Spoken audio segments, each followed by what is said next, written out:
하나님의 크신 은혜가 오늘 우리 가운데 함께 하실 줄 믿습니다. 참 인사하실 때 보면 볼수록 좋아 보이십니다. 이렇게 인사하겠습니다.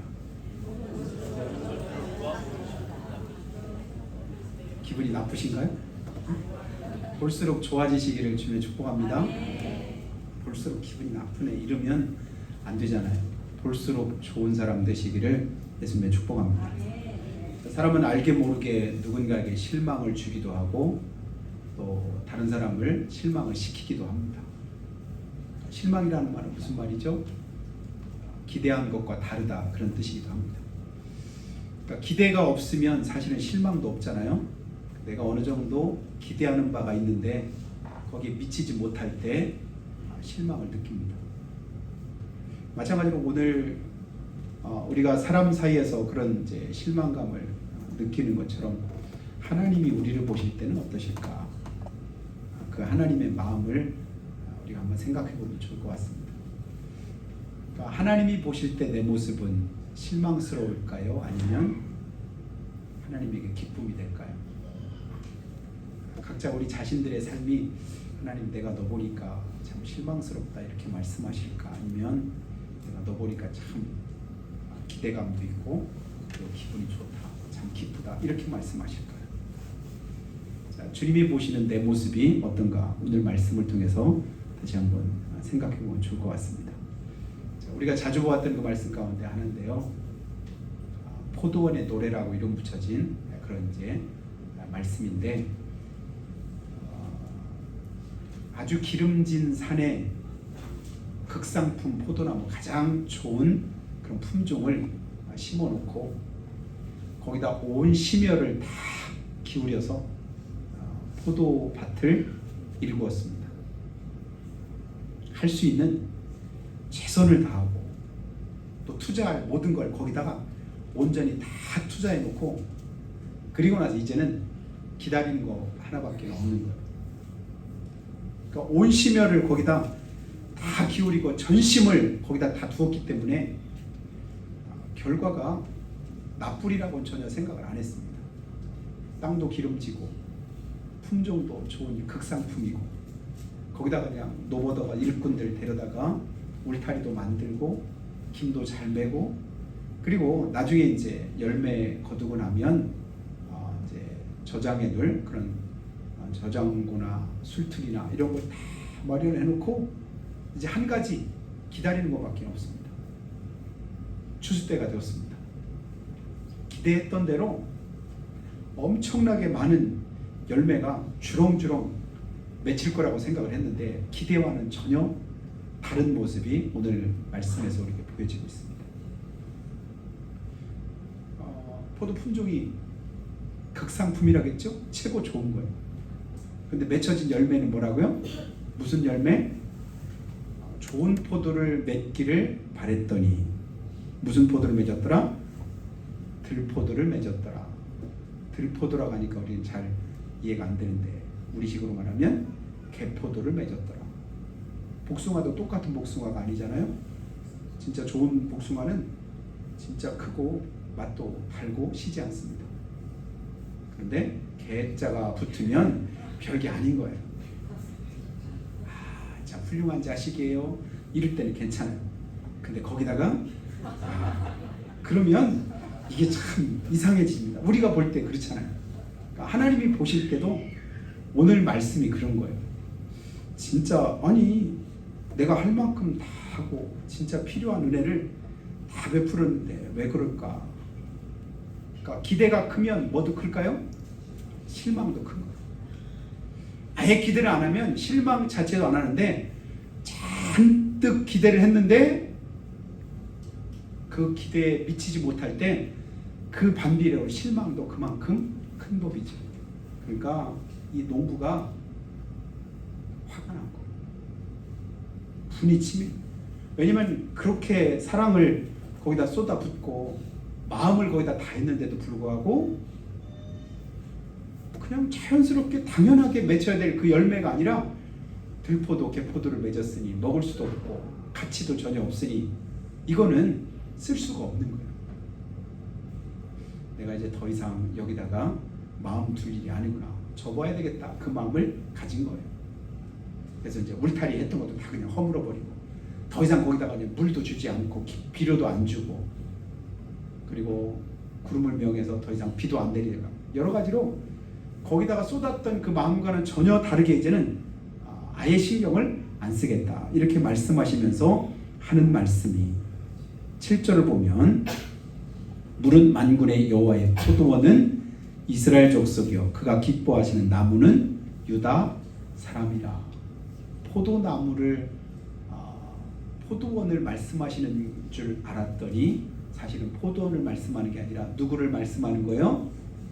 우리를 말씀하는 거예요. 사실 이스라엘 유다 나는 괜찮다. 이스라엘 나라 거기 유다 백성들 유대인들 이게 아니라 오늘 내게 하나님께서 말씀하는 겁니다. 빨간 것이 그들에게 뭘 바라셨대요? 정의를 바라셨더니 도리어 포악이요 그들에게 공의를 바라셨더니 도리어 부르짖음이었더라.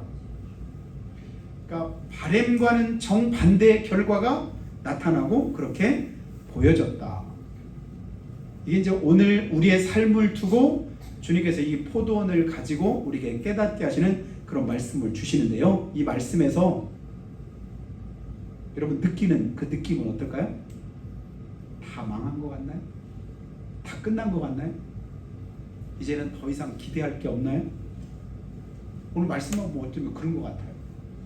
더 이상 내가 여기다는 북을 돋우지도 않고 더 이상 여기다가 내가 어떻게 하지도 않겠다. 울타리를 걷어 먹힘을 당하게 하며 담을 얼어 짓밟히게 하며 내 것을 황폐하게 하리니 다시는 가지를 자르지도 않고 북을 돋우지도 않고 찔레와 가시가 가득 나게 하고 구름을 명해서 그 위에 비를 내리지 못하게 하리라. 완전히 다 그냥 망해버렸네요. 걷어쳤네요. 우리가 이제 시내길을 이렇게 가다 보면 상가나 이런 데 가끔 이렇게 보는 그런 문구가 있잖아요. 점포정리 폐업 해놓고 나서 몇 월 며칠까지 뭐 한다는 거예요? 몇 월 며칠까지 영업합니다. 그 집 뭐 한 거예요? 그 집 뭐 한 거죠? 우리가 일반적으로 볼 때 망했구나 안 됐구나 다 끝났구나. 근데 한번 생각을 조금 다르게 우리가 보면 며칠까지만 하고 폐업하겠다. 이건 이제 더 이상 유지할 수도 없고 더 이상 안 돼서 못하겠다 그런 말이긴 한데요. 다른 시각으로 보면 지금은 어떤가요? 지금 문 닫았나요?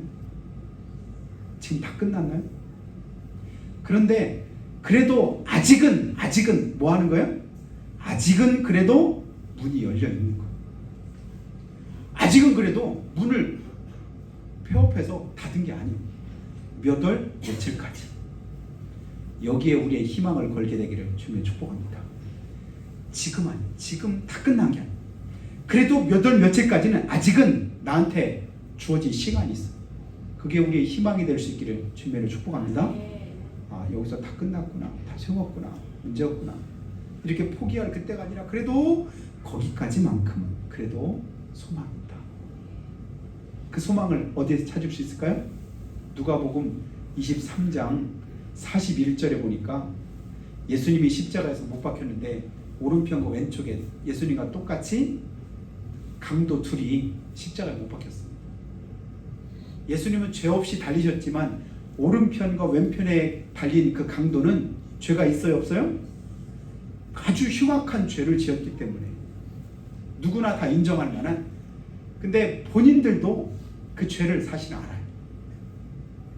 그래 오른편에 있는 강도가 뭐라고 말하냐면요, 누가복음 23장 41절에 이렇게 말합니다. 우리는 우리가 행한 일에 상당한 보응을 받는 것이니 이에 당연하거니와. 우리가 행한 일에 이렇게 상당하게 벌 받는 것은 당연하다고 스스로도 그렇게 여기고 있어요. 근데 그 다음 말씀이 중요합니다. 그러나 이 사람이 행한 것은, 그럼 누구한테 말하냐면 예수님께서 행한 일은 옳지 않은 일이 없도다. 옳지 않은 일이 없도다. 그리고 나서 뭐라고 하냐면 예수님께 이렇게 말합니다. 예수여, 당신의 나라에 임하실 때 나를 기억하소서. 당신의 나라에 임하실 때 나를 기억하소서. 요 한마디가, 이 강도는 평생 동안 무슨 죄만 지은 거예요? 죽을 죄를 지은 거예요. 지금 이제 죽으려고 십자가에 달려 있어요. 앞으로 시간이 남아있으면 얼마나 남아있을까요? 몇 시간 남아있지도 않습니다. 그런데도 그에게 희망이 있는 것은 그날 그 자리에 누가 함께 계시는 거예요? 예수님이 함께 계시는 거예요. 그래서 희망이 있는 거예요. 예수님이 안 계셨더라면 이 오른편 강도도 왼편과 마찬가지로 그 인생은 진짜 가룟유다처럼 나지 않으면 못할 그런 인생이 될 수밖에 없었을 거예요. 그런데 예수님이 거기 계시니 그 예수님께 구했더니 그 인생은 어떤 인생이 돼요? 구원받은 인생이 된 것을 믿으시기를 주면 축복합니다. 그러니까 구원받은 강도처럼 우리도 오늘 포도원을 보니까, 아니 그렇게 기름진 곳에다가 극상품 포도나무 심고 온 심혈을 다 기울여서 은혜를 거기다 잔뜩 쏟아 부었는데 기껏 맺은 게 열매가 이것밖에 없니? 우리는 그리고 거기서 끝날 때가 많아요. 그러면서 정죄하고 손가락질합니다. 그러나 우리 주님은 그렇지 않으셔요. 뭐라고 말씀하시죠? 오늘 네가 나와 함께 낙원에 있으리라. 나도 너를 정죄하지 아니하노니 다시 가서 죄를 범하지 말라고. 주님은 계속해서 우리에게 뭘 말씀하시냐면 용서와 은혜를 우리 가르쳐주고 계십니다. 왜 이 포도원의 노래를 통해서 하나님께서 우리에게 이 말씀 우리에게 주실까? 만군의 여호와의 포도원은 이스라엘 족속이고 그가 기뻐하시는 나무는 유다 사람인데 그들에게 정의를 말하셨더니 도리어 포악이고 공의를 말하셨더니 도리어 부르짖음이었도다. 이제는 끝이야. 정말 끝이야. 더 이상 너희는 나와 상관없어. 주님이 이렇게 말씀하시는 게 아니에요. 제발 그 주님의 마음을, 그 주님의 그 심정을 우리 보고 좀 깨달으라고 주님께서 하시는 말씀이에요. 우리는 본래 허물과 죄로 뭐 했었죠? 죽었었대요. 본질상 뭐래요? 진노의 자식이래요. 그러니까 우리가 아직 하나님과 원수되고 하나님 앞에서 죄인 되었을 때, 그때도 주님은 눈 감으시고 아들이신 예수님 이 땅에 보내주신 분이, 그분이 누구셔요? 그분이 우리 하나님이십니다. 내가 부족한 것, 모자란 것, 허물진 것, 죄악된 것, 주님이 다 하심에도 불구하고 아직 주님께 내게 심판을 내리지 않고 오늘 다시금 은혜 주시는 것 깨닫고 그 은혜 가운데서 희망을 꿈꾸는 저 여러분 될 수 있기를 주의 이름으로 축복합니다. 하나님은 자녀된 우리들에게요 기대치를 가지고 계십니다. 기대하는 건 당연한 거 아니겠어요? 기대한다는 건 뭐냐면 거기에 사랑이 있는 거예요. 여러분, 사랑이 없으면 기대할 것도 사실 하나도 없지요. 사랑하니까 축복하고 축복하면서 기대하고 그러는 것처럼 빌립보서 2장 13절을 보니까 너희 안에서 행하시는 하나님이시니 자기의 기쁘신 뜻을 위하여 너에게 소원을 두고 행하시느니라. 하나님의 기쁘신 뜻을 두시고 우리 안에 뭘 두시냐면 소원하는 마음을 주셔요. 지금까지 내가 그냥 쉬어서 써서 못 먹을 그런 개포도만 맺었다고 한다면 이제는 내가 열매를 좀 잘 맺어봐야 되겠다. 그러니까 필요할 때마다 주님이 다 공급해 주시고 은혜 주신다는데, 아니 내가 못 맺을 이유가 사실은 전혀 없는데 왜 이런 열매를 맺었을까? 이제는 한번 내가 맺어보자. 이런 마음 가지기를 주님 원하셔서 이 말씀을 이렇게 하고 계시는 거예요. 너는 본래 체질이 그런 것도 내가 다 안다. 시편 103편에도 말씀하잖아요.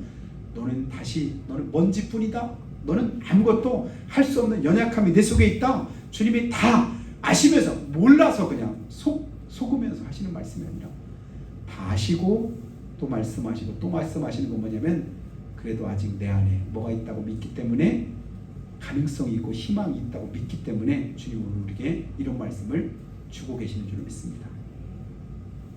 주님 우리에게 극상품의 좋은 열매를 소원하시고 또 열매를 맺도록 우리의 마음을 때로는 파헤치기도 하시고 우리 안에 있는 돌들을 제거하기도 하십니다. 그리고 나서는 열매 맺을 수 있는 좋은 그런 환경들을 주님께서 만들어 주셔요. 근데 그렇게 이제 열매를 맺기까지의 과정 속에는 여러 가지 어려움도 있고 고난도 있죠. 그러나 전서 7장 14절 보니까 형통한 날도 있고 고난의 날도 있는데 형통한 날에는 기뻐하고 곤고한 날에는 생각하라. 주님이 그렇게 말씀합니다. 하나님이 두 가지를 병행하게 하셔서 사람으로 그 장래일을 능히 헤아려 알지 못하게 하셨느니라. 수레바퀴, 우리 인생의 수레바퀴가 항상 두 개라고 했죠? 형통과 곤고가 있는 거예요. 형통한 날에는 뭐 해라? 기뻐하고 하나님의 은혜입니다. 하나님께 영광 돌리는 거예요. 또 곤고한 날에는 뭐 하래요? 생각하래요. 이 곤고함 속에서 내가 깨달을 게 뭘까? 내가 이 속에서 다시 한번 기억해야 될 게 뭘까? 하나님의 은혜를 생각하고 하나님의 말씀을 생각하면서 형통과 곤고가 병행하면 이 수레가 앞으로 잘 나아갈 수 있어요. 한 가지만, 한쪽만 돌아가면 어떻게 될까요? 항상 그냥 발전이 없는 거예요. 제자리걸음만 하게 되는 거예요. 우리 인생에서 늘 형통과 곤고는 병행돼서 우리 삶에 다가옵니다. 힘들 때도 있고 어려울 때도 있어요. 그러면 늘 그러느냐? 기뻐하고 즐거워할 때도 있습니다. 그때그때 하나님께 맡기고 있자므로 하나님의 도우심을 덧입는 저 여러분이 될 수 있기를 주님을 축복합니다. 하나님이 오늘 나를 완전히 포기하지 않고 아직도 그래도 내게 기대치를 가지고 계시다. 이것이 우리에게 은혜가 되기를 예수님이 축복합니다. 그리시고 나서 하나님이 하시는 게 뭐예요? 기다리시고 기대감을 가지고 기다려요. 아직도 연약하지만 기다려요. 부족하지만 그래도 기다려요. 때가 되면 성장할 것을 기다리시는 거예요. 그래서 오늘 말씀에도 뭐 했다고 하냐면 기다렸더니 그래서 4절에 내가 내 포도를 행한 것 외에 무엇을 더할 것이 있으랴. 내가 좋은 포도 맺기를 기다렸거늘. 기다렸다 바라셨다. 하나님이 기다리고 바라셨습니다. 이 기다림이 그냥 막연한 기다림이 사실은 아니잖아요. 주님께서 하실 수 있는 모든 일들을 다 해놓고 그리고 기다리시는 거예요. 그냥 막연하게 기다리는 게 아니에요. 우리가 아직 죄인 됐을 때 독생자 예수님을 십자가에 못 박아 죽게 하시기까지 하시고 그렇게 투자해서 핏값을 치르고 구원하신 우리이기 때문에 주님께서 우리에 대한 기대치를 버릴 수가 없는 거예요. 왜냐하면 내가 어떻게 거기다가 얼마를 투자했는데 얼만큼 내가 마음을 거기다 뒀는데 얼만큼 내가 심혈을 기울였는데 그렇게 마음 두고 내 온 심정을 거기다 다할 때 거기에 대한 기대치가 있는 것처럼 하나님이 우리를 향해서 끝까지 포기하지 못하신 이유는 한 가지입니다. 내가 너를 어떻게 마귀에게 샀는데 얼마 주고 샀는데 이거죠.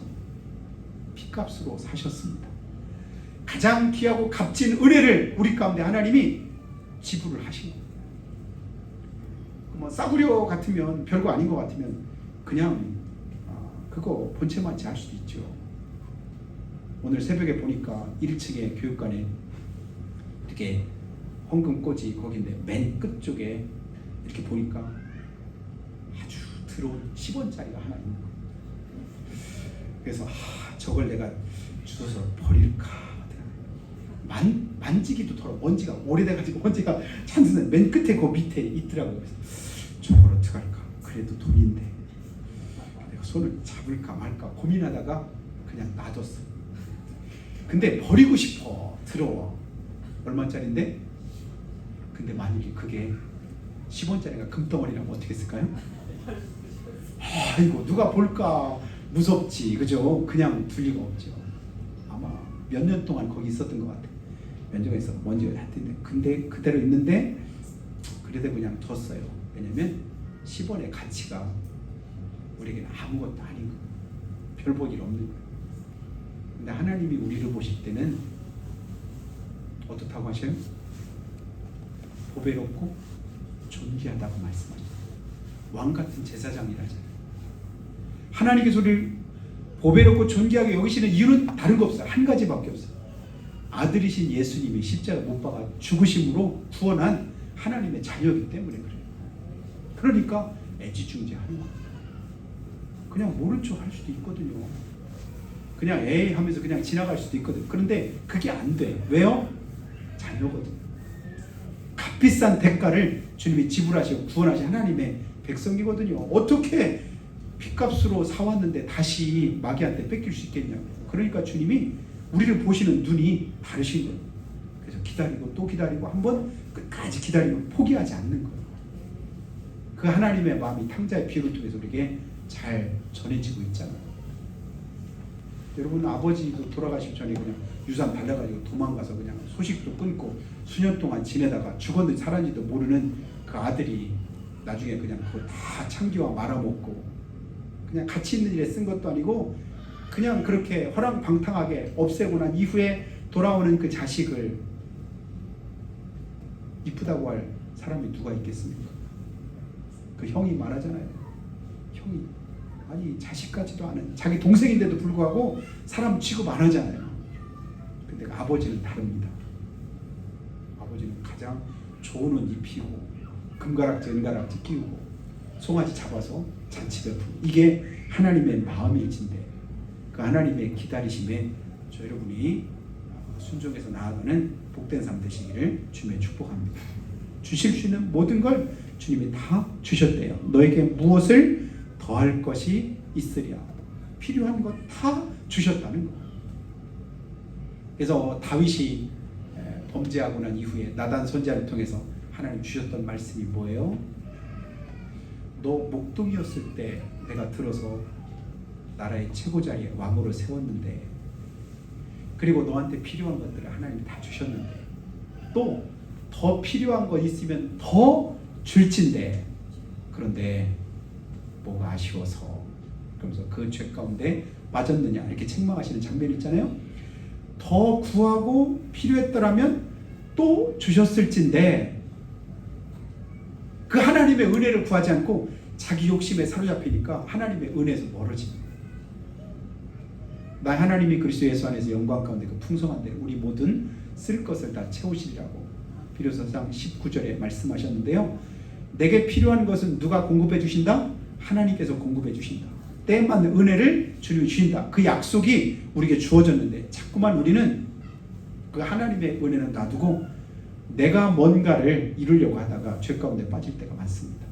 그 하나님의 은혜를 여러분 다시 한번 기억하고 주님께로 나아가는 여러분이 되시기를 주님의 축복합니다.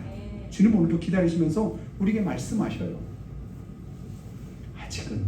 지금은 개포도 맺고 들포도 맺고 별것 아니고 아무것도 아닌 것 같아도 그래도 하나님 포기하지 않고 다시 말씀하셔요. 한번 봐라 왜 그런지. 그리고 거기서 다시금 하나님께 이루고자 하시는 하나님의 뜻이 계속되고 있는 거예요. 왜 좋은 나무를 심었고 좋은 그런 이제 환경을 주님께서 허락하셨는데도 나쁜 포도를 맺게 되었을까? 여러분 가만히 한번 오늘 말씀을 생각해 보죠. 아주 기름진 산에다가 극상품 포도나무 심고 다른 거 다 그냥 필요한 거 다 공급했는데 뭐 홍수가 났다든가 가뭄이 들었다든가 그런 말들이 없잖아요. 그러고 보니까 날씨도 괜찮았던 것 같아요. 그러니까 안 좋은 열매 맺을 그런 이유가 전혀 없어요. 그런데 맺은 열매는 뭐죠? 안 좋은 열매 맺었다. 그럼 이유는 한 가지죠. 뭐 때문일까요? 로마서 8장 6절을 보니까 육신을 따르는 자는 육신의 일을 영을 따르는 자는 영의 일을 생각하나니 육신의 생각은 사망이요 영의 생각은 생명과 평안이니라. 육신의 생각 하나님과 원수가 되나니 이는 하나님의 법에 굴복하지 아니할 뿐 아니라 할 수도 없음이라. 로마서 8장 7절에 이렇게 또 말씀하거든요. 하나님의 법에 굴복하지 않을 뿐 아니라 할 수도 없다. 하나님의 법에 굴복하고 하게 하는 건 내 힘으로 되는 게 아니라 사실은 누가 하시는 거죠? 하나님께서 도우셔야 됩니다. 그러니까 육신에 있을 때는 그게 하고 싶어도 안 되는 거예요. 안 되는 게 아니라 못 하는 거예요. 할 수가 없어. 왜냐하면 힘이 없거든요. 그런데 하나님의 은혜가 우리에게 주어지면 하게 돼요. 할 수 있어요. 할 수 있는 힘을 주님께서 공급하시고 오늘 어떻게 우리가 주님 앞에 나올 수 있었나요? 내 의지가 반영된 것 같지만 사실은 하나님의 은혜가 우리 가운데 함께 하셨기 때문에 오늘 이 자리에 나오게 된 줄 믿습니다. 근데 또 마태복음 13장 24절 29절 보니까 예수님께 이런 비유를 하셨더라고요. 천국은 좋은 씨를 제 밭에 뿌린 사람과 같은데 사람들이 잘 때 원수가 와서 곡식 가운데 가라지를 덧뿌리고 갔더니, 사람들이 잘 때 누가 와서요? 원수가 와가지고 가라지를 덧뿌리고 갔더니 가라지가 점점 자라서 곡식들을 뭐하게 해요? 열매를 못 맺게 만들더라. 하나님께서 우리를 기름진 밭에 극상품 포도나무로 심으셨어요. 우리가 자면, 잠들면 나도 모르게 내 안에 누가요? 원수가 가라지를 뿌립니다. 그 원수가 누구죠? 원수 마귀 사탄인 걸 우리가 너무도 잘 알잖아요. 그러니까 이걸 이제 육신적인 생각이나 그런 이제 마음으로만 보는 게 아니라 영적인 시각으로 다시 한번 판단해 보는 거예요. 내가 결심도 하고 다짐도 하고 작정도 하고 하나님의 말씀대로 살려고 하는데 왜 좋은 포도 맺지 못하고 나쁜 포도를 맺을까? 나쁜 결과를 가져올까? 그것은 내 의지가 아니야. 내 힘이 아닌 거예요. 여러분, 나는 올해는 그냥 잘 못해봐야 되겠다. 그냥 올해는 한번 내 마음대로 그냥 망쳐봐야 되겠다. 이렇게 생각하면서 하는 그런 사람은 아무도 없으리라고 생각됩니다. 올해만큼은 그래도 힘있게 진짜 주님 기뻐하시는 삶을 한번 살아봐야 된다. 작정하지만 안 되는 이유, 여러분, 내 안에 있는 가라지를 부끄린 그 원수를 대적할 수 있는 힘을 주님께서 주시기를 주님의 축복합니다. 이 원수 마귀를 내가 영적으로 분별하지 않으면 내가 가지고 있는 생각이, 내가 하고 있는 일이, 내가 마음먹은 어떤 일들이 하나님의 뜻인지 아닌지 분별도 잘 하지를 못합니다. 그러니 결과가 좋지 못하게 나타나는 건 당연한 것일 수밖에 없지요. 주님께서 울타리를 걷어버려서 먹힘을 당하게 하고 담을 얼어서 짓밟히게 하고 다시 못 쓰도록 황폐하게 하리라고 하신 하나님, 그런데 오늘 내가 주님의 기름진 주의 성전에 자리하고 있다는 거, 아직 주님이 나를 뽑아내지 않으셨네? 아직 주님께서 나를 잘라내지 않으셨네요? 주님께서 아직 나를 먹히지 않게 하셨네요? 이게 은혜인 것을 믿으시기를 주님의 축복합니다. 아직은 그래도 우리 안에 소망이 있고 희망이 있습니다. 어떤 분은 그런 말들도 가끔 해요. 나는 원래는 진짜 착한 사람인데 빌어먹을 너 만나가지고 내가 이렇게 아주 독하게 돼가지고 그냥 악하게 됐다고 소리를 고래고래 지르는 연속극이 있더라고요. 연속극. 나는 사람이 연속극에 보니까 나는 원래 착했는데 막 그렇게 소리. 여러분, 그 말이 맞는 것 같아요? 틀린 것 같아요? 제가 볼 때는 별로. 자기는 그렇게 말하고 있지만 내가 볼 때는 본래 너는 그런 사람이야. 내가 진짜 착한 사람이면 그 상황 속에서 착한 모습이 나오지 그렇게 악하게 될 수가 없거든요. 근데 우리는 자꾸 계속해서 뭐 하냐면 누구 때문에, 뭐 때문에, 자꾸 때문에 병에 걸린 거예요. 때문에 계속 하잖아요. 어느 때부터? 에덴 동산 때부터 사실은 그래요. 죄는 항상 뭐 하냐면 다른 사람들에게 책임을 전가시켜요. 내가 해놓고 나서도 내가 했다고 말하지 않고 누구한테? 다른 사람에게. 내가 죽을 죄를 지었습니다. 내가 잘못했습니다. 내가 진짜 못했습니다. 이렇게 고백하는 사람은 하나님의 은혜를 다 덧입지요. 하나님의 은혜를 구합니다. 그래서 구원받는 그런 삶에 속하게 되는데, 근데 자꾸 때문에 너 왜 따먹었니? 하나님이 내게 주신 누구 때문에? 하나님이 주신 이 사람 때문에 내가 그랬다니까요. 근데 그 사람을 전에는 뭐라겠죠? 이는 내 뼈 중에 뼈, 내 살 중에 살이라. 하나님 최고입니다. 이랬었거든요. 근데 지금은 뭐라고요? 그 사람 때문에 내가 이 죄를 지었다는 거예요. 나 안 먹으려고 했어요. 내 잘못이 아니에요. 이게 아닌 거예요. 오늘 내 안에 있는 연약함을, 내 안에 있는 부족함을 주님 앞에 다 내려놓고 나로 하여금 내 속에서 하나님의 은혜 가운데, 말씀 가운데 서지 못하게 만드는 악한 원수마귀의 죄를 저주하고 정죄하고 그 죄가 떠나가는 그런 은혜를 하나님께서 우리에게 주시기를 주님의 축복합니다. 집에 가서 로마서 7장을 한번 읽어보셔요. 내가 하나님의 뜻대로 살고자 하는 마음의 소원이 있고 그렇게 살려고 하는데 그런데 안 될 때 그때 사도 바울이 뭐라고 말하냐면 왜 안 될까? 왜 그럴까? 가만히 봤더니 내 안에 선을 행하기 원하는 그 마음 말고 또 다른 흉악스러운 놈이 하나 있더라. 그게 뭐라고요? 그게 죄더라. 죄가 나를 뭐하게 만들어요? 하나님의 은혜에 거하지 못하게 만들어요. 좋은 열매를 못 맞게 만들어요. 하나님 앞에 가까이 못 나가게 만드는 거예요. 근데 주님은 요한복음 15장에서 말씀한 것처럼 나는 포도나무에 너희는 가지다. 너희가 내 안에 거하면 저절로 과실을 맺게 되나니. 주님 안에 있으면 저절로 뭐 한대요? 좋은 열매 맺는데요. 근데 좋은 열매 못 맺은 이유 뭘까요? 주님 밖에 있었다는 증거거든요. 주님을 떠나 있으니까. 그리고 그 안에 주님이 계실 자리에 누가 있는 거예요? 원수가 있는 거예요. 내가 영적으로 잠든 사이에 원수가 와서 거기다 가라지를 심어놓은 거예요. 가라지의 위세에 눌려 있는 거예요. 그래서 다 그냥 허물어 버리겠다, 다 먹힘을 당하겠다, 다 짓밟아 버리겠다, 못쓰게 하겠다 라고 말씀하시지만 그러나 그래도 아직 내게 소망이 있고 희망이 있는 이유 한 절만 더 말씀하죠. 예레미야 애가 3장 22절 말씀. 여호와의 인자와 긍휼이 무궁하심으로 우리가 진멸되지 아니함이니이다.